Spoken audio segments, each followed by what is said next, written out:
G'day, Nina. How are you? Good, thanks, Andrew. How are you? I noticed you stuffed the agenda full of cases today. Yeah, got to make things a bit more interesting, I think. So my idea of having 4 or 5 cases, that's out the window these days? No, I think that's what clients are here for. They want to hear about the new weird stuff that's happening in the world. Well, look, when we're going to talk about weird, I mean, nothing is as weird as the Victorian state government. We'll come to that a bit later for our major topic about workers' comp.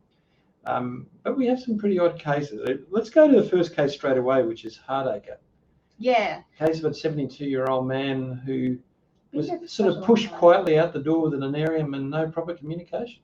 No, so it was another issue with performance management. So the business wasn't doing well financially. One of the directors had to step in as a general manager role and had been monitoring the performance of this long-standing employee, been there for 16 years. I don't know how they could do that.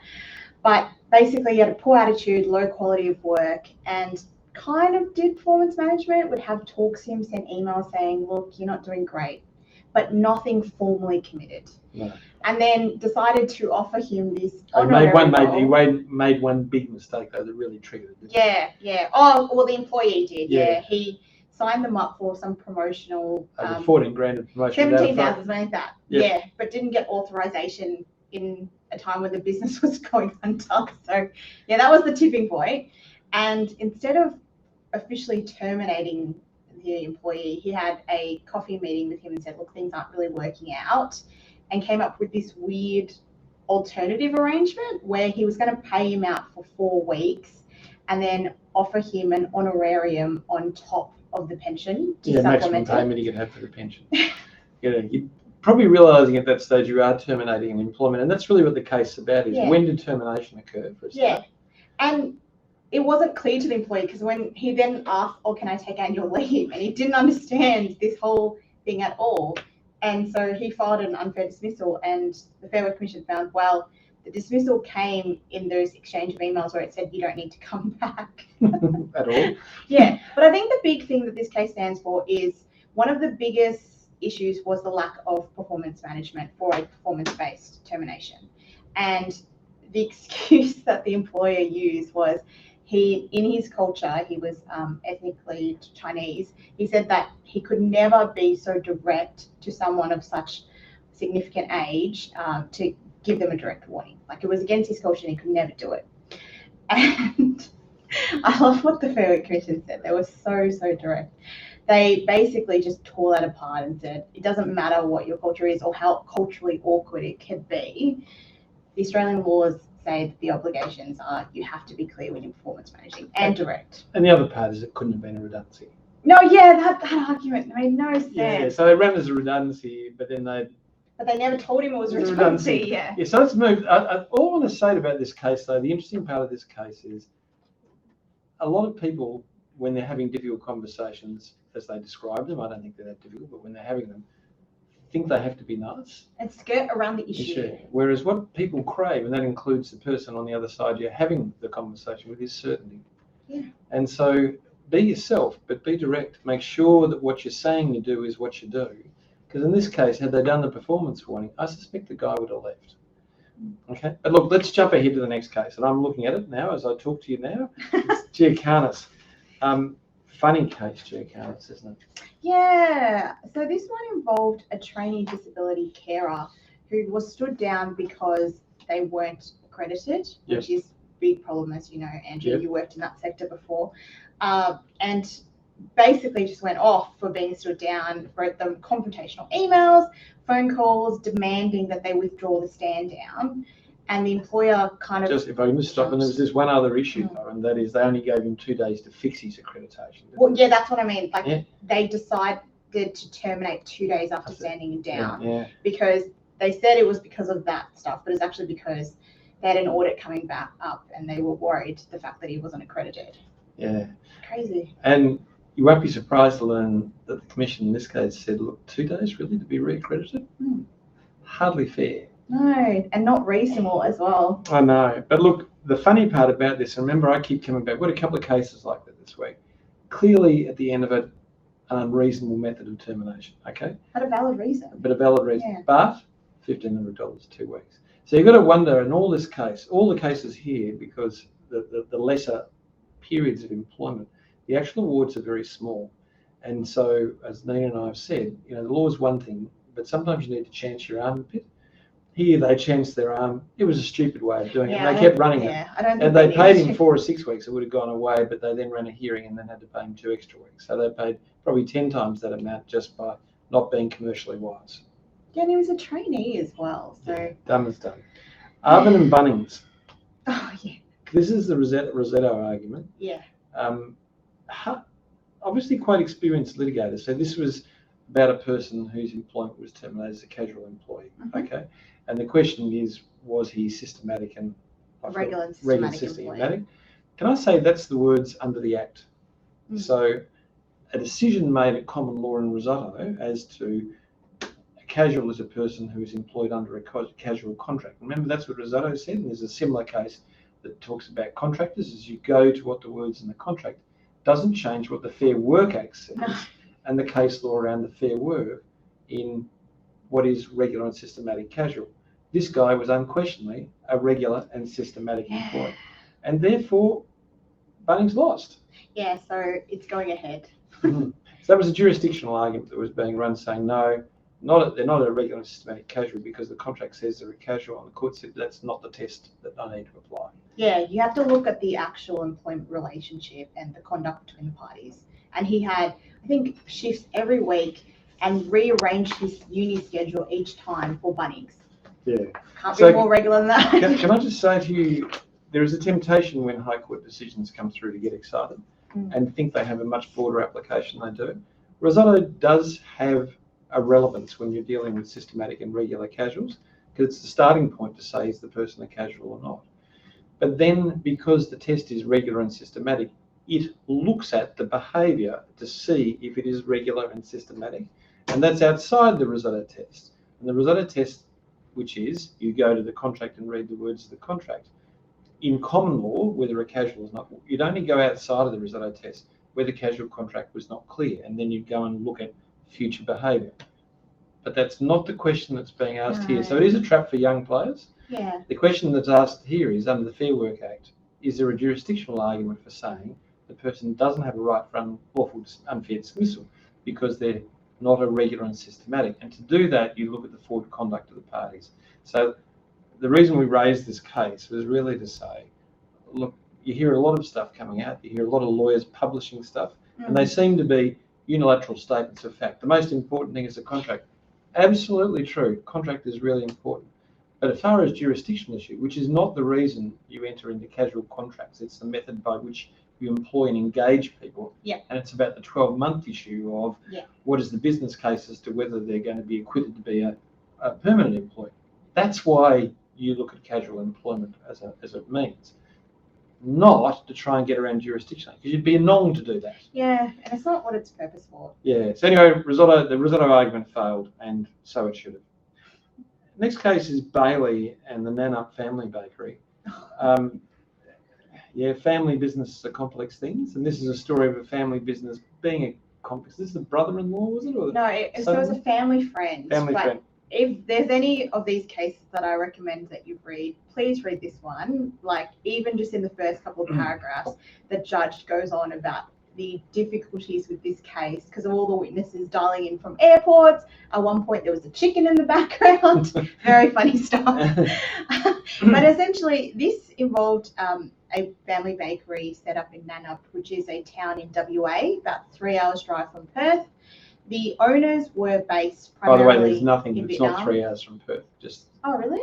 I thought it It's was. a big state. Well, sorry. They engaged a manager who was a family friend who was based in Perth, and his role was to manage all the operations and to drive the 3 hours to Nanup on Monday and come back on Friday. A couple of months before his termination, he decided, I'm not going to do this anymore. I think the sales are going down, so I'm just going to come to Baker on the Thursday and Friday. He did not notify the owners. His version of fact. Yes, we don't actually know if this is the truth. He didn't notify the owners at all, just decided to do that himself. The evidence at trial was it didn't seem to be that he did any work between Monday to Wednesday anyway. The owners soon found out about it, and they decided he had abandoned his employment, but they also didn't tell him that. they terminated his employment, and he found out because of an email they sent to the suppliers that he no longer worked for them. So lots of miscommunication here. And so he filed an unfair dismissal, and they found, well, it clearly wasn't an abandonment of employment. Please don't misuse that thing. We see that done all the but time. you remember can I just say on abandoned employment, you'll see in the old enterprise agreements, in fact in very old awards, that when a person doesn't attend for 3 days in a row without properly notifying you of that case, you can accept that as abandonment of employment. Case law is unequivocal, and you can't actually get those clauses into enterprise agreements anymore. But abandonment is a deliberate thing. You must have evidence of a deliberate ceasing to attend the business. And that can be by regular emails, contacts, like when people abscond, it's clear abandonment. Yeah, so this isn't abandonment anyway. I just want to be clear it's a term of art and has a very limited application. Exactly. But what it was repudiation of the contract, because he had unilaterally changed his terms and conditions of employment, and it was within the employer's rights to accept that repudiation. But they should have done it through a fair process, in that they should have put it to him, he should have had an opportunity to respond. This case is unique though, because he had a position of power over the owners, in that they were based overseas and they had limited English skills. So the procedural fairness stuff wasn't as big a deal in this case, and he lost.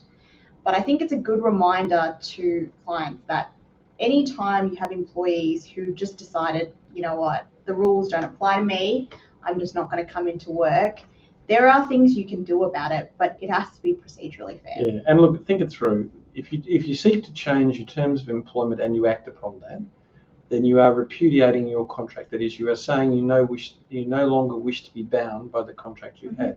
Now, if you let someone do that, if you condone it, you waive a breach, and therefore you create a common law contract which is different, which you can't get around because you let it happen. Yeah. So the issue is, at that stage, there is a real need to act swiftly when someone does that, because if you continue to pay them, particularly pay them under this changed agreement, it is consideration of the existence of a new agreement. So what you've got to do is you've got to say, we're unhappy with this, we're going to talk to you, we'll pay you in the interim, but unless we resolve this, we will accept that repudiation, and therefore it will be a termination at your will. You will have repudiated the contract. So it's actually quite technically hard piece of law, and you do need advice, because it's very easy to muck it up, and it has all sorts of impacts if the person has a restraint as well. So, great case. But that's not it. We go on. We have more cases. Hard to believe, isn't it? Geiger and Port City Autos. Yeah, so this one's really quick. Employee had It'll COVID. have to be, because we're 13 minutes in. This is our 15th case. Yeah, that's right. Employee had COVID, didn't notify the employer. Supervisor wrote, pick up your stuff, you're done. Text, tools in the middle of the road. That's it, pick it up. And he said, I was sick, doesn't matter, I'll see you in court.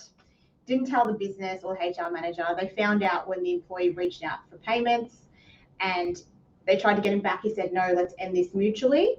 He filed general objections. They made a jurisdictional objection. No, we ended it mutually.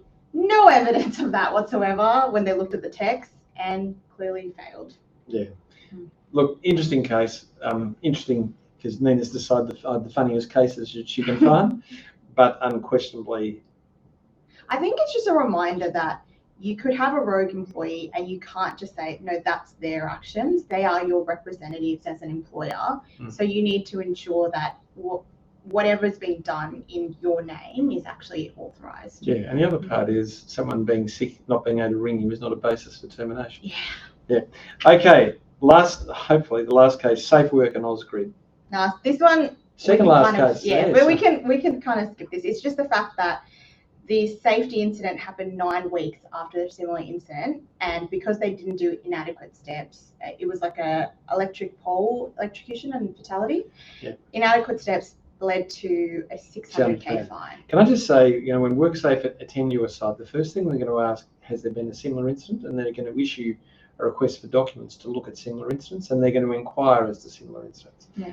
And if you haven't made any steps once you've been put on notice of a risk, or not enough steps, which is what happened in this case. Yeah, then I'm afraid you're in a lot of trouble. Yeah. Now, the case that you've been wanting to get to, let's talk about it. This is case number 17. And thank you to Greg Splatt for notifying us of this case.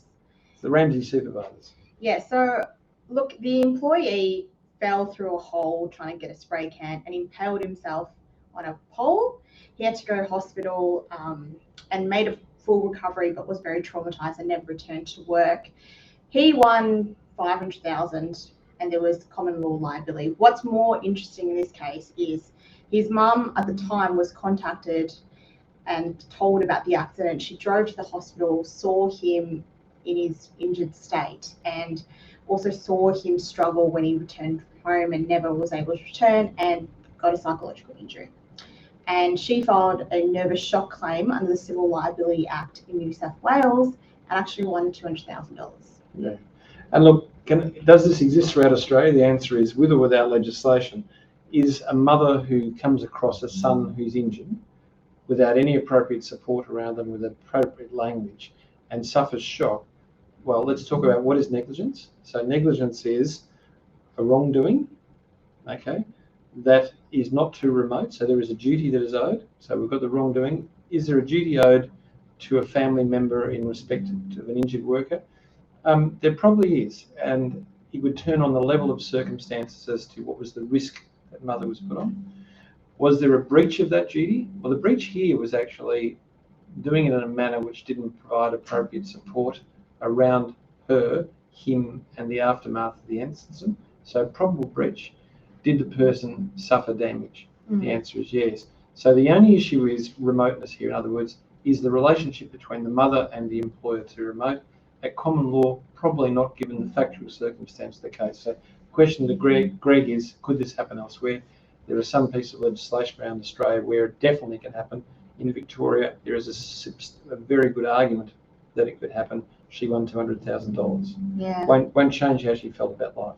No. Okay, look, let's go to the major topic, because we have almost no minutes left for the major topic. Victoria is going to change. New South Wales is already in the process of change because the regulator is running at such a terrible deficit.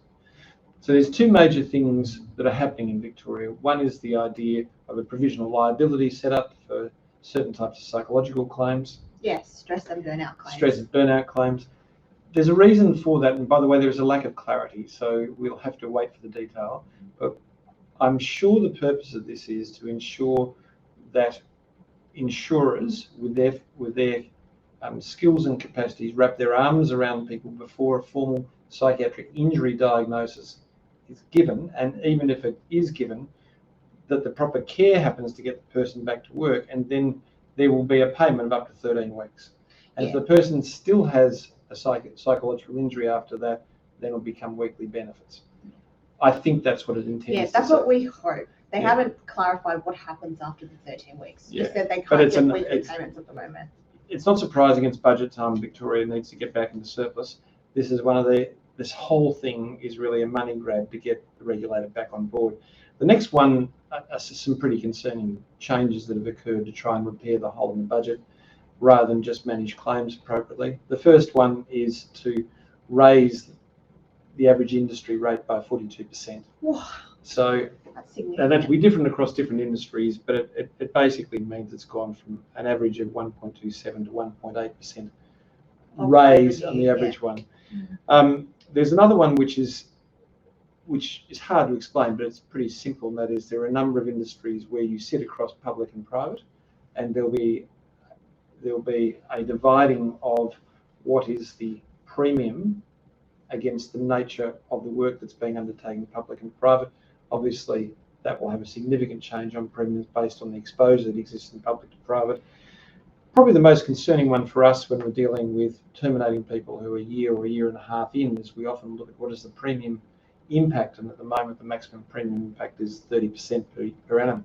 So if you've got a low premium, exiting somebody from business with a psychological injury who's not going to come back and has been a toxic and difficult individual, it's actually financially not a bad decision. But that's going to change to 75%, and 75% compounding is very substantial. Yeah, gosh. So if you looked at an average psychological claim for a $10 million turnover business, say in manufacturing, just before the industry change, you're probably looking at a premium hit for a psychological injury where a person doesn't return somewhere between $500,000 to $600,000 in premium impact.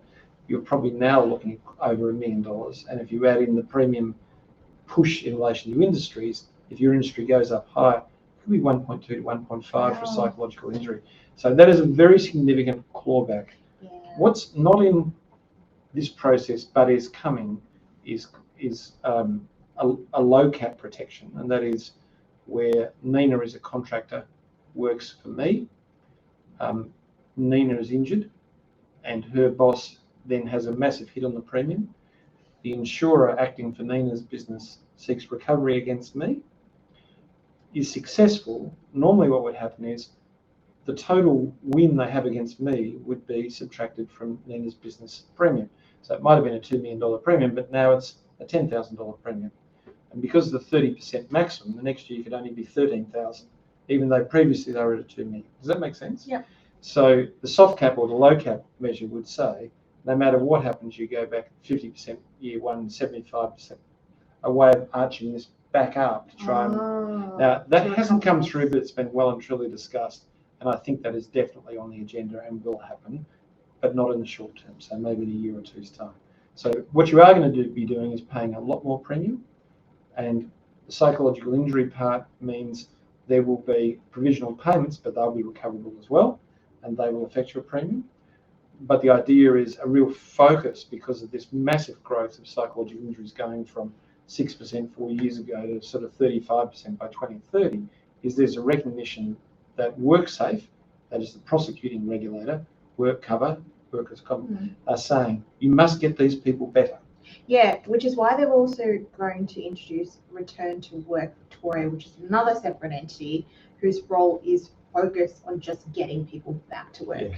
So it copies the SA system. Yeah, so you can see that the changes are significant in two levels. One is dealing with psychological injuries to reduce the cost of claims by getting people back to work. Isn't it funny how money talks?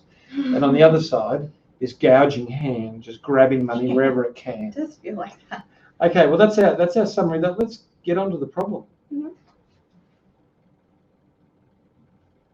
So Matilda had worked at Hair Been Better, HBB, a hair replacement and regeneration company.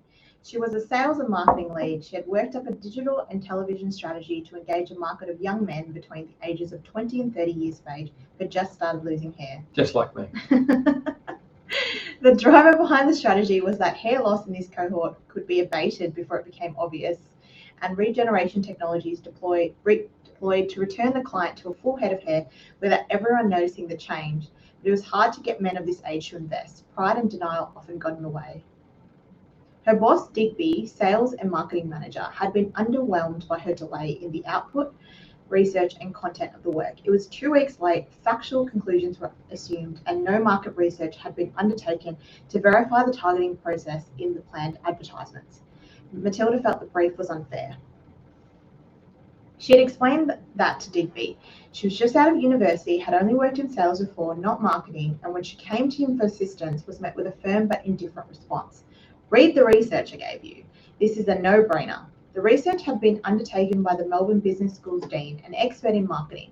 They identified the relevant cohort, the opportunity, and the key language and themes to attract that talent. She had relied upon that research but didn't understand the process and methodologies used in marketing. Hence, her work stuck close to the research but utterly failed as a usable strategy that could be deployed. Matilda delivered her work to Digby 4 days before he was due to present to the board of HBB. Digby read it, called her into the office, and told her in no uncertain terms how bad it was. He then called in HR and told them to arrange a disciplinary meeting 2 days before the board meeting. As the HR manager left, he looked at Matilda and said she had 2 days to save her bacon. Matilda left the room in tears, called other friends in marketing, and worked on her strategy using their support and advice. But by midnight, she was lost. Her anxiety levels were now so high she had a panic attack, and her parents took her to outpatients, fearing she had a heart attack. But she kept working. Her friends gathered around her. They helped, and with 2 hours to spare, she handed the brief to Digby. He looked at it, dropped it on his desk, and said he will look at it next week because he had to cancel the presentation. He then explained her failure to keep him up to date was hopelessly inadequate, and he would have to let her go. 3 weeks later, he presented her work as his and received a claim from the board. Matilda was admitted to an acute psychiatric hospital hours after her dismissal. Her mental state was precarious. She's a hard worker. Yeah. I would not do that for you, Andrew. I feel you had that. Not in hospital. Okay, ignoring the delay in making the application. So assuming she's been in hospital and she would have got an extension of time. would Matilda have a strong unfair dismissal claim then? Yeah, he hasn't performance managed her at all. I mean, if his reason was she's had poor performance, there needs to be evidence that he has performance managed her. Yeah, I don't think it'd get up on, I think she'd get up on the ballot. So, sorry, they wouldn't get up on the ballot. Yeah. Don't worry about the other three, harsh, Yeah. unjust, unreasonable. It's just not a valid reason because there is no evidence at the time that what she did has failed because those expectations were never set. Yeah. So this is part of our earlier case discussion that I want. If you don't set an expectation, you don't get a valid reason. Okay. Would Matilda have had a strong general protections claim? Now she'd raised that it was unfair. It was demonstrably unfair, so she'd raised the safety issue. She made a complaint as well. Yeah. Yeah. So yeah, I guess. Oh, but he'd have to have terminated her for that reason, though. Well, that's true. What about the fact that she was? So is he terminating her after she's in hospital? No, not before then. No, he raised it and then he put real pressure on her. So there's an argument there. What about the fact that his behaviour is a psychological hazard in itself? Yeah, that's more of a safety case, though. Still get in through the general protections door. I don't think it would be as strong. It's breach of a workplace right. Have a safe workplace. Yes, but you have to take the adverse action because of that. It's not just you have to breach the workplace right. Yeah, good. I think my gut feeling is my smell would be to get up, but it's a thinner one. Yeah, Next one. Yeah. Would Matilda have a strong workers' compensation claim? Winner of a claim. Unbeatable claim? That's so bad. Now, here we go. Did Digby breach safety legislation? If so, what was the breach and what would be the sentence? If found liable, I think the word "to" I just stuck that in because it was late at night. Would Digby's state of knowledge of her vulnerable mental health at the time be relevant? That is, not know it, that she was vulnerable, or did know she was vulnerable? No. Well, I think there's a whole bunch of psychological hazards he's exposed her to. So he hasn't given her clear direction. He hasn't given her any support when she asked for it. She's clearly a grad who's just come in and doesn't know much information. So in terms of performance managing her, he should have kind of stepped in behind her, given her training, given her more support, no stuff skill, like that. Given work which is beyond the skill. Yeah. Not supported, no reward and recognition for the work that she did do. Lack of clarity. Lack of clarity, volume of work in a period of time. Yep. There's a lot to it, isn't it? So I think there's a breach of psychological hazard, which means unsafe place of work. Yep. So we've got the section 21 breach. We've probably got the section 22 breach as well about monitoring health. Yep. Okay, so anything else? Well, he knew that she was in hospital and did,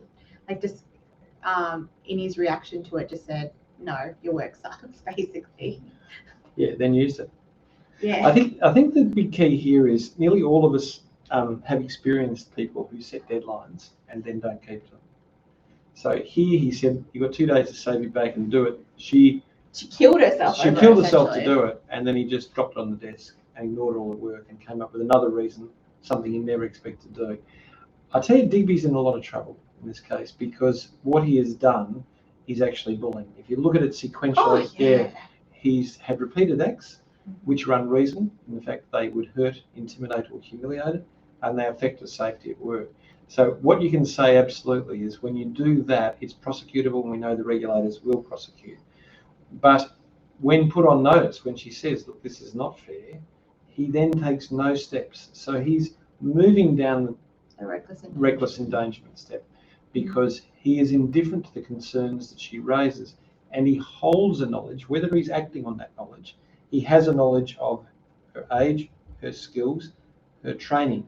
So any step that he says, do this in 2 days, is clearly unreasonable because he knows, or should know, that what he's asking her to do, she cannot do on her own. And then to ignore the output of that at the end is the final straw. So I think Digby would be guilty of reckless endangerment. Yeah, because he was aware that it was high risk. She said, look, it's unfair, like I'm struggling. And he's completely ignored high risk. And so the organisation would be liable as well. Mm-hmm. Okay, so interesting case, not unfamiliar territory. All of us have been through some sorts of those facts in our work career. It was worth just fleshing it out to see what you can and can't do. So you've got an unfair dismissal, yes. Adverse action, general protections, maybe. Definite workers' compensation claim. Remember we said about workers' compensation, say that's the employer size we're talking about. Probably could have gotten a common law claim too. Good common law claim sitting in the background. So you're talking about, in a decent sized business, well over $1 million just in premium, and that repeats every year. Scary stuff, isn't it? All right, well, look, Nina, that's it again. Yeah. We've got through. Yeah. A lot of joining us, cases. everyone. Thanks for the cases. It's just to test whether I can read. And thanks, everyone. Can we have a thumbs up? We need it Yeah. today. See you All later, right, guys. Bye-bye.